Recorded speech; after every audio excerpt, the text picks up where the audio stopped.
السلام علیکم ورحمۃ اللہ تعالی وبرکاتہ۔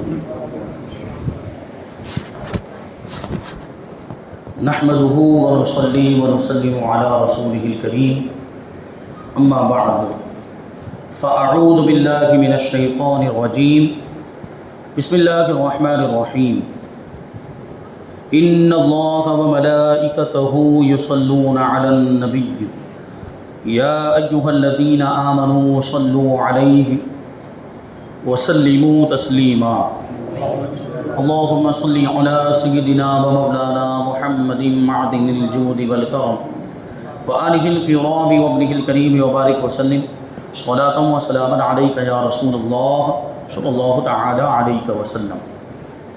عزیزان ملت اسلامیہ، اس سے پہلے والے درس میں یہ بات بیان کی گئی کہ ہمیں ہر حال میں اللہ تبارک و تعالیٰ کی حمد کرنی چاہیے، اس کا شکر ادا کرنا چاہیے۔ تو اللہ تبارک و تعالیٰ کی نعمتوں پر تو اس کا شکریہ ادا کرنا ہی چاہیے۔ اگر کوئی مصیبت آ جائے یا کوئی تکلیف آ جائے اس وقت بھی اللہ کی حمد کرنی چاہیے، کیونکہ اس میں یہ بیان کیا گیا تھا کہ جو بھی تکلیف آتی ہے یا جو بھی مصیبت آتی ہے وہ ہمارے گناہوں کی وجہ سے آتی ہے، تو اس پر بھی ہم اللہ کی حمد بیان کریں تو کیا ہوگا کہ اللہ تبارک و تعالی ہمارے اس گناہ کو مٹا دے گا اس کی حمد اور اس کی تعریف کرنے کی وجہ سے، اور وہ تکلیف تو بہرحال اس کا وقت آئے گا تو وہ تو ختم ہو ہی جائے گی، تو تکلیف بھی دور ہو جائے گی اور وہ تکلیف گناہوں کا کفارہ بن جائے گی، وہ ہماری بخشش کا ذریعہ بن جائے اللہ تعالیٰ کی حمد اگر ہم بیان کرتے ہیں۔ تو اسی وجہ سے ہر حالت میں اللہ کی حمد بیان کرنی چاہیے، اور اللہ تبارک و تعالیٰ جس حالت میں ہمیں رکھے اس پر راضی رہنا چاہیے۔ تو فرماتے کہ اسی طرح ہر نعمت کا شکریہ اور اس کی حمد علیحدہ علیحدہ ہے۔ اللہ تعالیٰ نے نعمتیں تو ہمیں بہت ساری، اتنی زیادہ نعمتیں عطا فرمائی ہے کہ ہم ان کو شمار نہیں کر سکتے۔ ہم نعمتوں کو، اللہ کی نعمتوں کو شمار کر سکتے نہیں کر سکتے، اتنی زیادہ نعمتیں، تو ایک ایک کو گن گن کر شکریہ ادا کرنا ممکن ہے؟ ممکن نہیں، لیکن ہمیں اپنی طاقت کے مطابق جتنا ہو سکے، جہاں تک ہو سکے اللہ کا شکریہ ادا کرتے رہنا چاہیے اور اللہ کی حمد کرتے رہنا چاہیے۔ اور اس سے پہلے بھی یہ بات میں عرض کر چکا ہوں کہ اللہ تبارک و تعالیٰ کا شکر ادا کرنے کا سب سے بہترین ذریعہ ہے اس کی عبادت، یعنی اللہ کی عبادت کریں، یہ شکریہ ادا کرنے کا سب سے بہترین ذریعہ۔ اچھا، اور عبادت میں بھی سب سے بہترین عبادت کون سی؟ نماز۔ سب سے بہتر عبادت کون سی ہے؟ نماز۔ تو ہم نماز کی پابندی کریں تو یہ بھی شکریہ ادا کرنے کا ایک طریقہ ہے۔ تو دیکھیے، ہر نعمت کا شکریہ الگ ہے اور ہر نعمت کا شکریہ ادا کرنے کا طریقہ الگ ہے۔ تندرستی کی حمد یہ ہے، یعنی اللہ تعالیٰ نے ہمیں صحت عطا فرمائی، تندرستی عطا فرمائی ہے، تو اس میں اللہ کی تعریف کرنے کا مطلب یہ ہے کہ ہم اس میں رب کی عبادت کریں۔ تندرستی میں جسم ہمارا سلامت ہے تو ہمیں اس جسم کو اللہ کی عبادت کے لیے استعمال کرنا چاہیے۔ یہ بیمار ہو جاتا ہے آدمی تو کبھی بیماری ایسی ہوتی ہے کہ آدمی کا جسم کمزور ہو جاتا ہے اور اس کی وجہ سے عبادت تو کیا، وہ دوسرے بھی دنیا کے بہت سے کام نہیں کر پاتا، اور کبھی کبھی تو ایسی کیفیت ہوتی ہے کہ وہ خود حاجت سے فارغ ہونے کے لیے بھی نہیں جا پاتا، استنجا کرنے کے لیے بھی نہیں جا پاتا، لوگ اٹھا کر لے جاتے۔ تو اللہ نے ہمیں صحت عطا فرمائی، اللہ نے ہمیں تندرستی عطا فرمائی، تو اس کا شکر ادا کرنا چاہیے کہ نہیں کرنا چاہیے؟ ہمیں ان کو دیکھنا چاہیے کہ جو بیمار ہیں یا جو ہے کہ جو کمزور ہو گئے ہیں اور وہ اپنے کام نہیں کر پا رہے، تو اللہ نے ہمیں اعضاء کی سلامتی عطا فرمائی ہے، صحت عطا فرمائی، تو ان اعضاء کے ذریعے سے اور جسم کے ذریعے سے ہمیں اس کی عبادت کرنی چاہیے۔ یہ شکر ادا کرنے کا طریقہ یہ ہو گیا۔ اور بیماروں کی تیمارداری، یعنی ان کی عیادت کے لیے جائیں، بیماروں کو کی حالت پوچھنے کے لیے، ان کی خبر معلوم کرنے کے لیے جائیں بیمار، یہ حضور پاک صلی اللہ علیہ وسلم کی بہت پیاری سنت ہے۔ اور اس سے کیا ہوتا ہے کہ معاشرے کے اندر یہ ایک دوسرے کے لیے آپس میں یہ بھلائی کا جذبہ پیدا ہوتا ہے اور ایک دوسرے سے محبت کا جذبہ پیدا ہوتا ہے۔ ہم اس کو پوچھنے کے لیے جائیں گے تو اس کو اچھا لگے گا، کوئی بیمار ہوا اور ہم یہ جاتے بھی، الحمدللہ ہمارے یہاں پہ رواج ہے، اور ایسا بھی ہے کہ ہم کچھ نہ کچھ تحفہ لے کر جاتے ہیں یا کچھ فروٹس لے کر گئے یا کوئی کھانے کی چیز لے کر جاتے ہیں۔ بیمار جب کوئی ہوتا ہے تو جاتے نہیں، ہاسپٹل میں دیکھنے کے لیے جاتے ہیں یا گھر پہ دیکھنے کے، یہ بہت اچھا طریقہ ہے، اس کو کہتے ہیں عیادت۔ یہ بیمار کو جا کر تسلی دیں ایک گھبرانے کی ضرورت نہیں، انشاءاللہ بیماری دور ہو جائے گی، انشاءاللہ اچھے ہو جاؤ گے، یہ اس طرح کے جو ہے کہ الفاظ. اور حضور پاک صلی اللہ علیہ وسلم جب کسی کی عیادت کرنے کے لیے جاتے تھے، بیمار پرسی کے لیے جاتے تھے، تو اکثر حضور پاک صلی اللہ علیہ وسلم ایک جملہ ارشاد فرماتے تھے، لا بأس طہور انشاءاللہ تعالی، یعنی کوئی فکر کرنے کی ضرورت نہیں ہے، ڈرنے کی ضرورت نہیں ہے، یہ بیماری تو گناہوں سے پاک کرنے والی ہے انشاءاللہ. یعنی بیماریاں آتی ہے تو وہ گناہوں کا کفارہ بن جاتی ہے، اس کی وجہ سے گناہ جھڑ جاتے ہیں. تو بہرحال یہ عیادت کرنی چاہیے. ہم سلامت ہیں، اللہ نے ہمیں تندرستی عطا فرمائی ہے، تو جو بیمار ہو گئے ہم ان کو پوچھنے کے لیے جائیں اور ان کو تسلی دیں، تو یہ بہت اچھی چیز. اور سنت کی نیت سے جائیں گے تو ثواب بھی ملے گا، اور بہت ساری نیتیں اور بھی شامل کی جا سکتی ہے کہ مسلمان کے حق کو ادا کرنے کے لیے جا رہے ہیں، اور یہ کہ مسلمان کو تسلی دینے کے لیے، اس کی خیر خواہی کے لیے جا رہے ہیں، اور حضور کی سنت پر عمل کرنا، تو یہ بہت سارے ثواب ایک ساتھ میں جمع ہو سکتے ہیں. اور تندرستی ہے تو بے دست و پا کی خدمت کریں. یعنی کوئی اگر مجبور ہے، کوئی اگر مان لیجئے کہ کوئی اپاہج ہے کہ جس کے پاؤں کی قوت نہیں ختم ہو گئی، یا جس کے ہاتھ میں سے قوت ختم ہو گئی، یا یہ کہ پیدائشی طور پر وہ ایسا ہے، کچھ ایسے ہوتے ہیں لوگ کہ اللہ کی اس میں بھی حکمت ہے، تاکہ ہم ان کو دیکھ کر اپنے اندر غور کریں کہ اللہ تعالیٰ نے ہم کو ویسا نہیں بنایا، اپاہج نہیں بنایا. اللہ تعالیٰ نے ہمیں اعضاء کی سلامتی عطا فرمائی، اللہ نے ہمیں تندرستی عطا، ہم لنگڑے لولے نہیں ہیں. تو ہمیں اس پر کیا کرنا چاہیے؟ اللہ کا شکر ادا کرنا چاہیے. اور جو ایسے ہیں، جو عاجز ہیں، جو مجبور ہیں، یا جو اپاہج ہیں، یا جو معذور ہیں، ہمیں ان کی خدمت کرنی چاہیے، ان کی ضرورتوں کو پورا کرنا چاہیے، کیونکہ وہ ہاتھ پاؤں سلامت نہ ہونے کی وجہ سے اپنے کام نہیں کر پاتے، تو ان کی مدد کریں، ان کی خدمت کریں. تو یہ بھی تندرستی کی نعمت جو ہمیں ملی ہے، اس کا شکر ادا کرنے کا ایک طریقہ ہوگا. تو یہ ہے. اچھا، مال ہمیں ملا، اگر دولت اللہ تعالیٰ نے ہمیں عطا فرمائی، تو اس کا شکر کیسے ادا کرنا ہے؟ تو مال کا شکریہ اور حمد یہ ہے کہ اس سے غریبوں کی مدد کرے، ضرورت مندوں کی مدد کرے. یتیم ہے تو یتیموں کی ضرورتوں کو پورا کرے. کوئی بہت زیادہ غریب ہے، کوئی بھوکا ہے، کھانے کے لیے سامان مہیا نہیں ہے، تو کھانے کے لیے اس کو ہم یہ، یعنی مطلب یہ سیدھا مطلب یہ ہے کہ اللہ نے ہمیں مال دیا ہے تو ہم اس مال کو نیک اور اچھے کاموں میں خرچ کریں. کیونکہ دیکھیں، مال فی نفسی برا نہیں ہے، مال اور دولت، روپیہ پیسہ، یہ اس کی حقیقت کے اعتبار سے دیکھیں تو برا نہیں ہے. ابھی یہ روپیہ جو یہ کسی میٹل کا بنا ہوا ہے، اسٹیل کا بنا ہوا ہے، یا جو نوٹ ہے وہ کاغذ کی بنی ہوئی ہے، اس میں کیا خرابی ہے؟ اس میں کوئی خرابی نہیں ہے. تو مال اگر آپ کے پاس آ گیا تو صرف مال کا آ جانا یہ برا نہیں ہے، اس کا اگر آپ غلط استعمال کریں گے وہ برا ہے. مال کا اگر آپ غلط استعمال سمجھ رہے ہیں آپ، یعنی اس سے گناہوں کے کام کریں، اس کو غلط جگہ پہ خرچ کریں، اور جہاں اللہ نے منع فرمائے وہاں پہ مال خرچ کریں، تو یہ غلط استعمال ہوا، یہ برا ہے.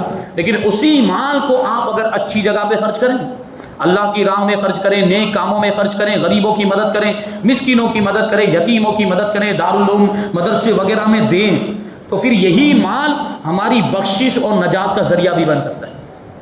لیکن اگر ہم نے اس کو غلط جگہ پہ خرچ کیا ہوگا، یا جمع کر کے رکھ لیا، جمع کر کے رکھنے کا ایک مطلب یہ بھی ہوتا ہے کہ ہم اس کی زکوٰۃ نہیں ادا کرتے، یا جو ہے کہ صدقات واجبہ نہیں ادا کرتے. یہ معاملات ہیں.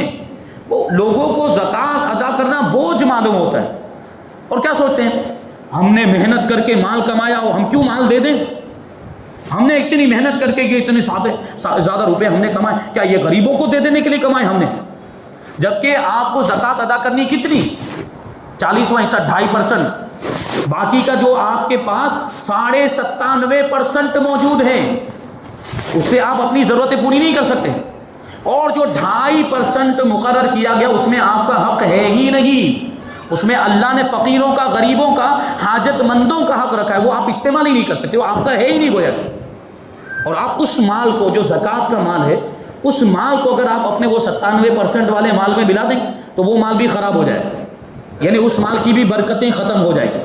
تو زکوٰۃ ادا کریں پورا صحیح طریقے سے، شریعت کے مطابق جو حکم بتایا گیا اور جو قانون بتایا گیا اس کے مطابق پورے مال کا حساب لگائیں، اس کا 40واں حصہ یعنی 2.5% نکالیں. اور جو اس کے مصارف ہیں، زکوٰۃ کے جو مصارف ہیں، یہ فقیر کو دینا، کسی مسکین کو دینا، یا اللہ کی راہ میں دینا، یہ جو بھی اس کے مصارف بیان کیے گئے ہیں، اس جگہ پہ اس کو زکوٰۃ کے مال کو، یعنی اس کے صحیح مستحق کو اور صحیح حقدار کو مال پہنچایا جائے. تو پھر دیکھیں آپ کیسی برکت ہوتی ہے. جو پابندی کے ساتھ زکوٰۃ ادا کرتے ہیں، اللہ تبارک و تعالیٰ ان کے مال میں برکت عطا فرماتا ہے. ہم نے دیکھا یہ بات بار بار بیان بھی کی جاتی ہے کہ جو پابندی کے ساتھ زکوٰۃ ادا کرتا ہے تو بہت سے لوگ ایسے ہمارے سامنے ہیں کہ پچھلے سال مثال کے طور پر انہوں نے 5,000 کی زکوٰۃ نکالی تھی، اب 7,000 کی نکال رہے ہیں یا 10,000 کی نکال رہے ہیں. یہ برکت نہیں تو اور کیا ہے؟ یہ ہوتا ہے. اور اگر کہیں یہ اس طرح کے معاملات کہ کہیں ایسا برکت نہیں ہو رہی، یعنی ہم کو برکت نظر نہیں آ رہی ہے، یعنی ہم نے پچھلے سال 5 ادا کیے اب بھی 5 دے رہے ہیں، یا ہم نے پچھلے سال 5,000 کی زکوٰۃ نکالی تھی اب ہم حساب لگا رہے ہیں تو 4,000 کی نکل رہی ہے، اس کا مطلب ہمارا مال کم ہو گیا. تو ہم اپنا محاسبہ کریں کہ ہم سے کہاں غلطی ہو رہی ہے. کیا ہم سے حساب کتاب میں تو کوئی غلطی نہیں ہو رہی، یا یہ کہ کیا ہم دکھاوے کے لیے تو نہیں کر رہے ہیں، یا یہ کہ ہمارے خلوص میں کوئی کمی آ گئی ہے. یعنی اس طرح کا کوئی معاملہ ہو سکتا ہے جس کی وجہ سے وہ برکت رک جاتی ہے. ورنہ اللہ کا وعدہ ہے، اللہ نے وعدہ فرمایا کہ وما انفقتم من خیر فهو یخلفہ، جو بھی مال اور جو بھی بھلائی تم خرچ کرو گے اللہ تمہیں اس کے بدلے میں اس سے بہتر عطا فرمائے گا. تو اللہ نے وعدہ فرمایا، اللہ اپنے وعدہ خلافی کبھی نہیں کر سکتا، اللہ اپنے وعدے کے خلاف ہرگز نہیں کر سکتا. تو اس کا مطلب یہ کہ ہمیں مال ملے گا، ہمیں برکت ملے گی، بس نیتیں ویسی ہونی چاہیے، عقیدہ ویسا ہونا چاہیے، یقین ویسا ہونا چاہیے، اور صحیح طریقے سے زکوٰۃ وغیرہ ادا کیا جائے تو انشاءاللہ اس کی برکتیں آپ کو دیکھنے کو ملیں گی. تو غریبوں کی مدد بھی کریں. تو یہ اگر ہم اللہ کی راہ میں خرچ کریں گے تو انشاءاللہ اس کا ہمیں فائدہ ملے گا. لیکن اگر جمع کر کے رکھ دیا اور صدقات واجبہ وغیرہ جو ہے زکوٰۃ وغیرہ ادا نہیں کیے تو اس کا عذاب بھی بہت سخت ہے، اس کا عذاب بھی بہت سخت ہے. وہ قرآن مجید کے اندر ہے کہ جو لوگ سونا چاندی جمع کرتے ہیں قیامت کے دن یہی سونا چاندی اور روپیہ پیسہ بھی یہ سونا چاندی کی شکل میں آئے گا. وہاں پر یہ روپیہ پیسہ ابھی اگرچہ کاغذ کا ہے لیکن وہاں اس کو بھی سونا چاندی، کیونکہ یہ سونا چاندی کے قائم مقام ہی ہے. پرانے زمانے میں تو سونا چاندی ہی چلتے تھے، سونے اور چاندی کے سکے چلتے تھے، درہم و دینار. لیکن بعد میں یہ کرنسی نوٹ آ گئے، لیکن اس کا بھی وہی مقام ہے جو سونا چاندی کا. تو اس کو بھی سونا چاندی بنا دیا جائے گا اور پھر اسی سونے چاندی کو جہنم کی آگ میں تپایا جائے گا، جہنم کی آگ میں گرم کیا جائے گا. جہنم کی آگ کا آپ اندازہ ہی نہیں لگا سکتے. دنیا کی آگ دیکھی، یہ تو ایک نمونہ ہے، یہ اس کی صرف ایک مثال ہے. یہ دنیا کی آگ ہم برداشت کر سکتے نہیں. کر انگلی آگ جلتی ہو اس میں انگلی ڈالیں گے ہم؟ جلتی ہوئی روشن آگ میں پتہ ہے انگلی جل جائے گی، آگ اپنا کام.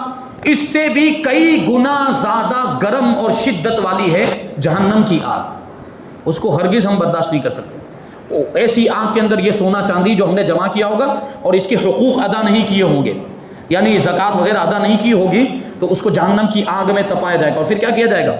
اور جو زکوٰۃ نہیں ادا کرتے تھے ان کی فرمایا گیا فتقوا بہا جباہہم وجنوبہم وظہورہم، ان کی پیشانیوں کو داغا جائے گا، ان کے پہلوؤں کو داغا جائے گا اور ان کی پشتوں کو داغا جائے گا، یعنی وہ گرم کر کے پیشانی پہ لگایا جائے گا.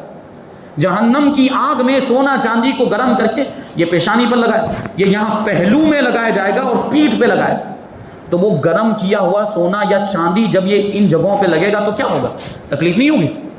تکلیف ہوگی اور بہت سخت تکلیف ہوگی. تو ہمیں اس تکلیف سے بچنے کا کچھ انتظام کرنا چاہیے کہ نہیں کرنا چاہیے؟ پابندی کے ساتھ. اگر آپ صاحب نصاب ہیں، مالک نصاب، اگر کوئی مالک نصاب نہیں ہے زکوٰۃ واجب ہی نہیں ہوتی ہے تو ہم اس کی بات ہی نہیں کر رہے. جو مالک نصاب ہے وہ پابندی کے ساتھ زکوٰۃ ادا کرے. تو بہرحال برکت تو انشاءاللہ ہوگی ہوگی، پھر یہ ثواب ملے گا اور عذاب سے بچ جائیں گے، یہ ساری چیزیں. تو مال جو ہے وہ فی نفسی برا نہیں. مال کا شکریہ یہ ہے کہ اس کو اچھے کاموں میں خرچ کیا جائے اور اس سے غریبوں کی مدد کی جائے. اسی طرح ہر عضو کی حمد اور اس کا شکر ادا کرنے کا الگ الگ طریقہ ہے. آنکھ کا شکر اور حمد یہ ہے کہ کعبہ معظمہ کو، قرآن پاک کو اور علماء دین کے چہرے کو دیکھیں، یہ آنکھ کا شکریہ. یعنی اچھی چیزوں کو دیکھیں، جائز چیزوں کو دیکھیں، ناجائز اور گناہ والی چیزوں کو نہ دیکھیں. اب یہی آنکھ ہے، اس سے آپ غلط چیزوں کو دیکھیں یا کسی اجنبی خاتون پر غلط نگاہ ڈالیں، یا وہ غلط ابھی تو فلمیں ڈرامے اللہ کی پناہ وہ یہ اس طرح آنکھ کا گناہ کرتے ہیں. اور آنکھ سے اس طرح کی چیزیں دیکھنا یہ ظاہر سی بات اس کا غلط استعمال ہے. اس کا آنکھ کا شکریہ اور آنکھ کی حمد یہ ہے کہ اس سے اچھی چیزیں ہی دیکھی جائے اور اس سے ایسی چیزیں دیکھی جائے جس میں ثواب ہو یا جو نیک کام ہو.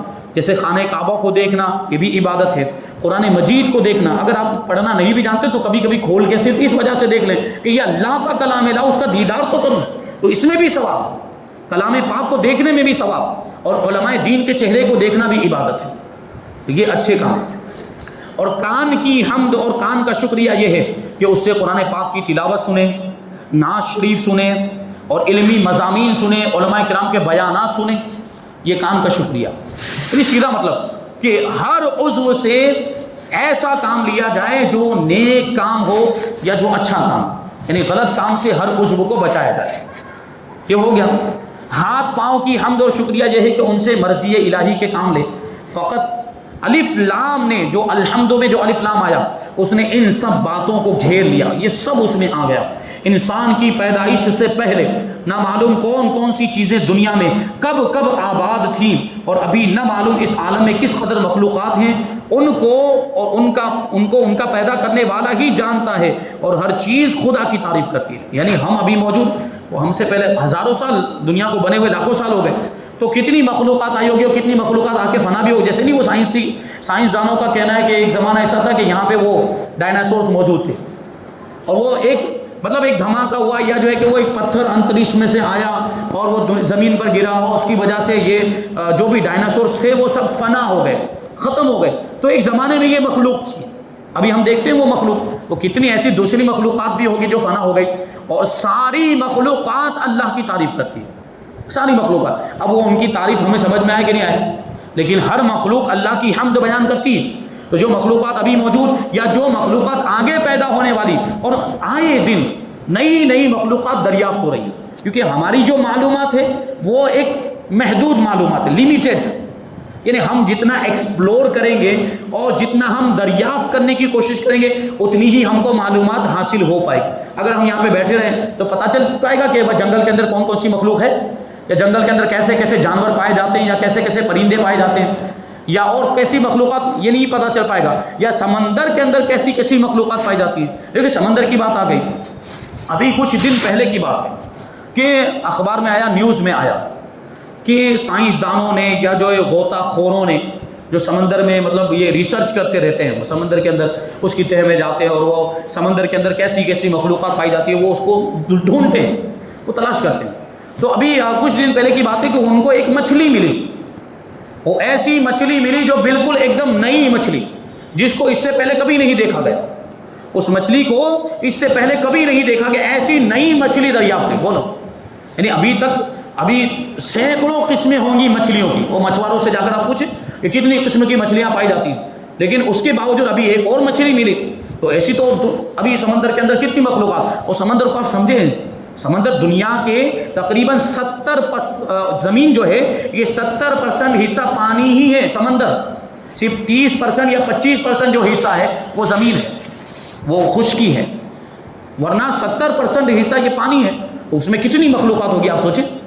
اور یہ سائنسدان جو ہے, یہ سائنٹسٹ لوگ کیا دعویٰ کرتے ہیں, یہ لوگ کہتے ہیں کہ یہ ابھی سمندر اتنا بڑا ہے اور اتنا وسیع اور اتنا کشادہ ہے کہ ابھی تک ہم اتنا زیادہ گھومنے کے باوجود اور اتنا زیادہ ریسرچ کرنے کے باوجود ابھی تک ہم پورے سمندر کا صرف 5% حصہ ہی ایکسپلور کر پائے. یعنی جتنا دنیا کا جتنا سمندر ہے اس میں سے خالی 5% حصہ ہی انہوں نے ابھی تک دیکھا, اور وہ بھی ویسے نہیں کہ پوری تحقیقات کر لی ہو بس وہاں تک پہنچ پائے ہو, صرف 5%. تو باقی کے 95% 95% میں کیا نہیں ہوگا, کیا کیسی کیسی اللہ کی مخلوقات ہوگی. وہ سب مخلوقات اللہ تعالیٰ کی تعریف کرتی ہیں. اور یہ ساری مخلوقات دیکھیے کہ اللہ کی قدرت کی نشانیاں ہیں. ان ساری چیزوں میں ہم غور و فکر کریں تو ہمیں یقین ہو جائے گا کہ یہ چیزیں ویسے ہی پیدا نہیں ہو گئی, ان کا کوئی پیدا کرنے والا ہے. اور وہ اللہ تعالیٰ کی سائنسدان کی بات چلتی ہے تو یہ سائنسدانوں کا کیا کہنا ہے. ان میں سے بعض لوگ اقرار بھی کر لیتے ہیں کہ دنیا کا بنانے والا کوئی ہے, لیکن اگر مذہب سے تعلق ہوتا ہے تو اس طرح کی بات کرتے ہیں. ورنہ سائنس تو خدا کا انکار کرتی ہے. سائنس کیا کہتی ہے کہ خدا جیسی کوئی چیز نہیں, معاذ اللہ. اس لیے بہت زیادہ سائنس کے چکر میں بھی نہیں پڑنا چاہیے. اس لیے یہ ایک جملہ میں ہر موقع پر بولتا ہوں اکثر کہ ہمیں سائنس کو اسلام کے تابع کر کے دیکھنا ہے. سائنس کی اگر کوئی بات اسلام کے مطابق ہے تو ہم اس کو مانیں گے, لیکن اگر سائنس کی کوئی بات اسلام کے خلاف ہے ہم اس کو ٹھکرا دیں گے, نہیں مانیں گے. یعنی کیا مطلب ہوا, سائنس کو ہمیں اسلام کے تابع کر کے دیکھنا ہے, اسلام کو سائنس کے تابع کر کے نہیں دیکھنا کہ بھائی سائنس کا یہ قاعدہ ہے, سائنس کا یہ قانون ہے اور اسلام میں یہ حکم ہے, وہ اس کے خلاف جا رہا ہے تو مطلب یہ معاذ اللہ کہ اسلام کا حکم غلط ہے. نہیں, دین اور اسلام کبھی غلط نہیں ہوتا, کیونکہ یہ اللہ کا نازل کیا ہوا دین رسول پاک صلی اللہ علیہ وسلم لے کر آئے. یہ دین اور یہ مذہب, یہ اسلام کبھی غلط ہو ہی نہیں سکتا. اور سائنس کی آپ بات کرتے ہیں, اس کے نظریات تو خود ظنی ہیں, یعنی شک اور شبہے پر مبنی ہیں. کہ کبھی ایک نظریہ کبھی وہ تبدیل ہو جاتا ہے، کبھی دوسرا نظریہ وہ لوگ اختیار کرتے ہیں، یعنی ان کی تحقیق اور ان کا ریسرچ بدلتا رہتا ہے سائنسدانوں کے معاملہ. جیسے کبھی ایک زمانے میں لوگ کیا کہتے تھے کہ انسان پہلے بندر تھا، یہ کہتے تھے انسان پہلے بندر تھا اور بندر ترقی کرتے کرتے انسان بن گیا. یہ پہلے سائنسداں بولتے تھے کہ نہیں بولتے تھے؟ اب نہیں بول رہے ہیں کیونکہ اب شرمندگی کا سامنا ہو رہا ہے. کیونکہ سب سے بڑا اعتراض ان کے اوپر یہ ہوتا ہے، مان لیتے ہیں کہ انسان پہلے بندر تھا اور بندر ترقی کر کے انسان بن گیا، تو ابھی جو بندر ہیں وہ انسان کیوں نہیں بنتے؟ ابھی جو بندر ہیں جنگلوں میں پائے جاتے، کبھی کبھی شہروں میں بھی آ جاتے، تو یہ بندر انسان کیوں نہیں بن رہے ہیں؟ اگر یہی معاملہ ہے، تمہارا اصول اٹل ہے اور تمہارا نظریہ صحیح ہے، تو ابھی کے بندر انسان کیوں نہیں بنتے؟ تو یہ سب سے بڑا اعتراض ان کے اوپر ہوتا ہے اور اسی سے ان کا وہ نظریہ غلط ثابت ہو جاتا ہے. تو ایسا تو سائنس کے بہت سارے نظریات، کبھی کچھ کہتے ہیں کبھی کچھ کہتے ہیں کبھی ایسا، اور خاص طور پہ وہ جو انترش کی جو بات کرتے ہیں وہ تو بالکل ہوا میں فائرنگ ہوتی ہے ان کی، وہ اندازے ہوتے ہیں ایسا ہونا چاہیے ایسا ہونا چاہیے وغیرہ وغیرہ باتیں ہوتی ہیں. تو بہرحال سائنس کی کچھ چیزیں اگر وہ اسلام کے مطابق ہیں تو ہم اس کو مانیں گے، لیکن اگر اسلام کے خلاف ہے تو ہم نہیں مانیں گے. اسلام سچا مذہب ہے اور بہت ساری ایسی چیزیں اسلام کے اندر بیان کی سائنس آج اس کو مانتی ہوئی نظر آتی ہے، سائنس اس کی تصدیق کرتی ہے. تو یہ سائنس وہ بات وہاں سے نکلی تھی کہ سائنس کے لوگوں کا کیا کہنا ہے کہ دنیا کیسے بنی، یہ دنیا کیسے وجود میں آئی. تو ان کا کیا کہنا ہے کہ ایک بگ بینگ ہوا، یعنی کیا ایک بہت بڑا دھماکہ ہوا اور اس دھماکے کے نتیجے میں یہ پلانٹس بن گئے، یہ سیارے بن گئے، زمین بن گئی، چاند بن گیا، سورج بن گیا، وہ پلوٹو بن گیا، یہ فلک، یہ سب بن گئے. یہ سائنس کا کہنا ہے. اس کا کیا مطلب ہوا کہ خدا معاذ اللہ خدا نہیں ہے، معاذ اللہ، یعنی دنیا کو خدا نے پیدا نہیں کیا، بس وہ خود بخود ایک دھماکہ ہوا اور اس دھماکے کے نتیجے میں یہ سب پلانٹس بن گئے اور یہ سیارے بن گئے. تو آپ ان سے سوال پوچھیں جو آپ کے سامنے ایسی بات کہیں نا کہ وہ بگ بینگ ہوا، وہ دھماکہ اور اس کے نتیجے میں یہ سب بن گیا ہے، تو اس کو پوچھئے کہ یہ دھماکہ ہوا تو کیا یہ سب چیزیں آپس میں ٹکرائی تبھی تو یہ سب بنا؟ تو وہ جو چیزیں تھیں ان کو کس نے بنایا؟ جو مٹیریل ہے، جو مادہ ہے، یہ سب زمین جو بنی ہے یا چاند بنا ہے یا سورج ہے یا جو بھی دوسرے سیارے اور دوسرے پلانٹ، اس کے اندر کچھ نہ کچھ مٹیریل اور کچھ نہ کچھ مادہ تو ہے. تو یہ کسی مادے سے بنے، اس مادے کو کس نے بنایا؟ یہ مان لیتے، چلو آپ کی تھیوری بفرض محال یہ مان لیتے ہیں کہ ایک بگ بینگ ہوا، یہ سب آپس میں ٹکرائے اور یہ زمین بن گئی، یہ بن گیا وہ بن گیا. لیکن وہ مٹیریل جو اس سے پہلے موجود تھا جو آپس میں ٹکرایا وہ کس نے بنایا؟ ان کو ماننا پڑے گا، اس کو کسی نے بنایا ہوگا. تو یہ سب چیزیں ہیں. تو جو ہمارے نوجوان اگر کالج وغیرہ میں پڑھتے بھی ہیں تو ان کو سائنس وغیرہ سے اتنا زیادہ متاثر نہیں ہونا چاہیے. دیکھیے سائنس کی باتیں اس سے پہلے بھی میں نے آپ کو بتایا تھا کہ اسلام کے اندر بہت ساری چیزیں ایسی بیان کی گئی، جیسے قرآن مجید کے اندر اللہ تعالیٰ نے ارشاد فرمایا کہ جس کو اللہ تبارک و تعالیٰ ہدایت دے تو اس کا سینہ کشادہ فرما دیتا ہے، اس کا سینہ کشادہ ہو جاتا ہے. لیکن جس کو اللہ تبارک و تعالیٰ گمراہ کر دیتا ہے تو اس کا سینہ تنگ ہونے لگتا ہے. ایسا لگتا ہے گویا کہ وہ آسمان کی طرف چڑھ رہا ہو، گویا کہ وہ آسمان کی طرف چڑھ رہا ہو. یہ بات میں نے اس سے پہلے بھی بیان کی تھی، لیکن پھر سے ایک بار آپ کو میں یہ سمجھانے کے لیے عرض کر دوں. تو یہ بات جب قرآن مجید کے اندر 1450 سال پہلے یہ آیت کریمہ نازل ہوئی تو اس وقت صحابہ کرام بھی سوچ رہے کہ یہ آسمان کے اوپر چڑھنے کا اور دل کے اور سینے کے تنگ ہونے کا کیا مطلب، سکڑنے کا کیا مطلب؟ کیونکہ اس زمانے میں آسمان پر جانے کے اتنے ذرائع نہیں، کہ ایروپلین، ہوائی جہاز یا راکٹ، ہیلی کاپٹر، ایسا کچھ نہیں تھا. یہ لوگ آسمان پر جا کر چیک کرتے کہ یہ کیا ہوتا ہے نہیں. لیکن جب یہ ساری چیزیں ایجاد ہو گئی اور لوگ ہوا میں اڑنے لگ گئے تو اب کیا ہوتا ہے یہ بات سمجھ میں آ گئی. اس زمانے کے مفسرین بھی وہاں پہ خاموش ہو گئے کہ اس کا مطلب کیا، وہ ہمیں سمجھ میں نہیں آیا.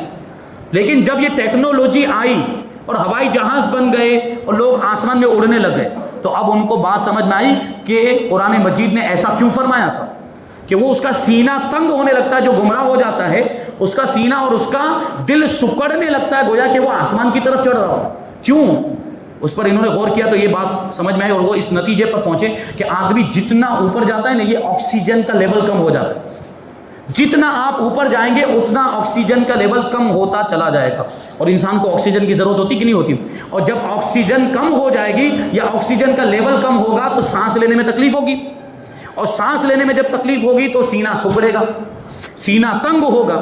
یہ بات قرآن مجید کے اندر 1450 سال پہلے بیان کر دی ہے.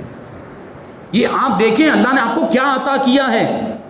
اللہ نے کیسا مذہب اور کیسا دین آپ کو دیا ہے، جو سب سے بہترین دین اور سب سے بہترین مذہب ہے۔ ہم دوسروں کی کتابیں پڑھ رہے ہیں اور دوسروں کی کتابیں پڑھ کر سوچ رہے ہیں کہ ہم کامیاب ہو جائیں، انگریزوں کی کتابیں پڑھ رہے ہیں۔ انگریزوں نے زیادہ تر، بلکہ یوں کہہ لیجیے کہ اکثر ان کے پاس جو کچھ بھی ہے وہ اسلام سے لیا ہوا ہے، ہم بھول گئے۔ ایک زمانہ تھا کہ مسلمانوں میں بڑے بڑے سائنسداں پائے جاتے تھے۔ یہ 8ویں صدی ہجری کی بات کروں، 8ویں صدی ہجری یا 9ویں صدی ہجری، اس وقت مسلمان سائنسدانوں نے 9 سیارے دریافت کر لیے تھے، 9 پلانٹس۔